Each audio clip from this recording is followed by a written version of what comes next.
안녕하세요. 돈 되는 정보, 내 생활에 도움이 되는 정보댕댕이 채널입니다. 최근에 일반 쓰레기를 버리는 종량제 봉투에 특정 쓰레기를 잘못 버렸다가 과태료를 물게 되는 일들도 곳곳에서 발생하고 있습니다. 무엇이 일반 쓰레기이고 무엇이 음식물 쓰레기인지에 대한 기준까지 빠르게 한번 살펴보도록 하겠습니다. 이러한 정보는 당장 우리의 일상 속에서 바로 적용할 수 있는 것들이므로 이번 영상의 내용만 잘 숙지하셔도 최근 강화되고 있는 분리배출 단속에서의 예상치 못한 과태료 부과에 대한 걱정은 말끔히 해결하실 수 있습니다.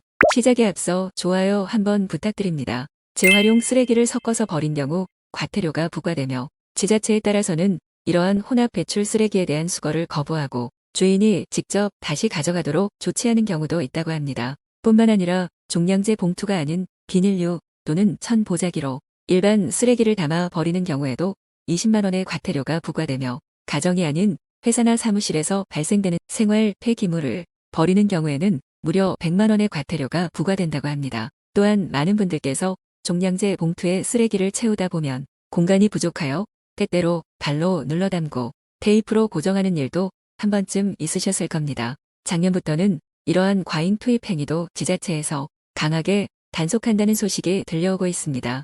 아마 대다수의 많은 분들이 귤 껍질이나 계란 껍질 또는 닭뼈와 같은 쓰레기들을 일반 쓰레기 봉투에 버려야 하는지 또는 음식물 쓰레기로 버려 하는지 한 번쯤 고민해 본 적이 있으실 겁니다. 일반 쓰레기와 음식물 쓰레기 분류를 잘못하여 일반 쓰레기 봉투에 음식물 쓰레기를 담았다가 단속에 적발되는 경우인데요. 그렇다면 도대체 무엇이 일반 쓰레기이고 무엇이 음식물 쓰레기인지 어떻게 구분해야 할까요? 일단 기본적으로 음식물 쓰레기는 소각되거나 매립하여 폐기하기도 하지만 대부분은 동물들의 사료나 퇴비로 재활용한다는 목적을 갖고 있습니다. 따라서 음식물이 사료나 퇴비로 재활용되기 위해서는 일반 쓰레기와 반드시 분리 배출되어야 하는데요. 일반 쓰레기와 음식물 쓰레기를 분류하는 기준은 쉽게 동물이 먹을 수 있는가로 판단하시면 됩니다. 즉, 동물이 먹을 수 있는 것들은 음식물 쓰레기로, 먹을 수 없는 것들은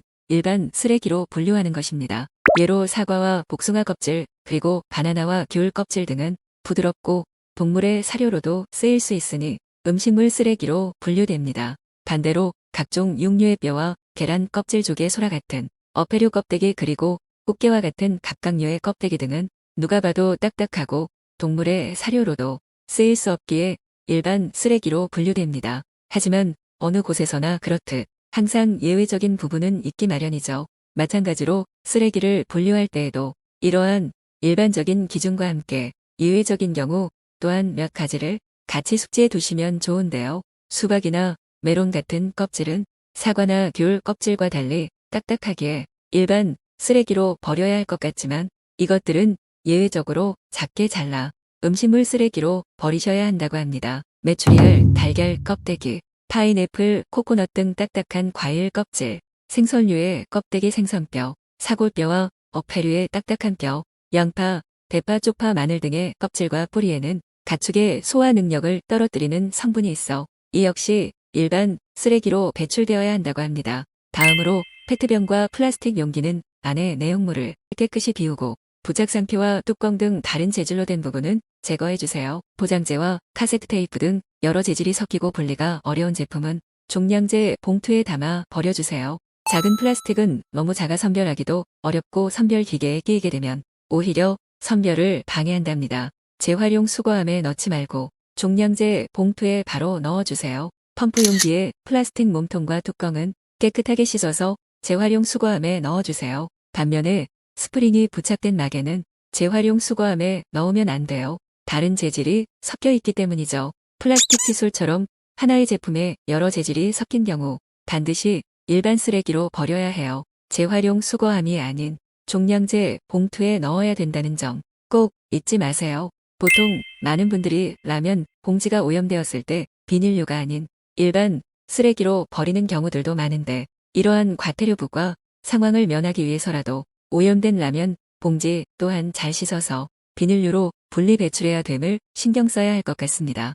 무심결에 비닐류로 버리는 비닐랩은 사실 PVC 소재예요. PVC 소재는 재활용도 쉽지 않고 처리 과정에서 유해물질도 나온답니다. 그래서 몇몇 예외를 제외하고 PVC 포장재를 금지하고 있어요. 비닐랩은 반드시 종량제 봉투에 넣어주세요.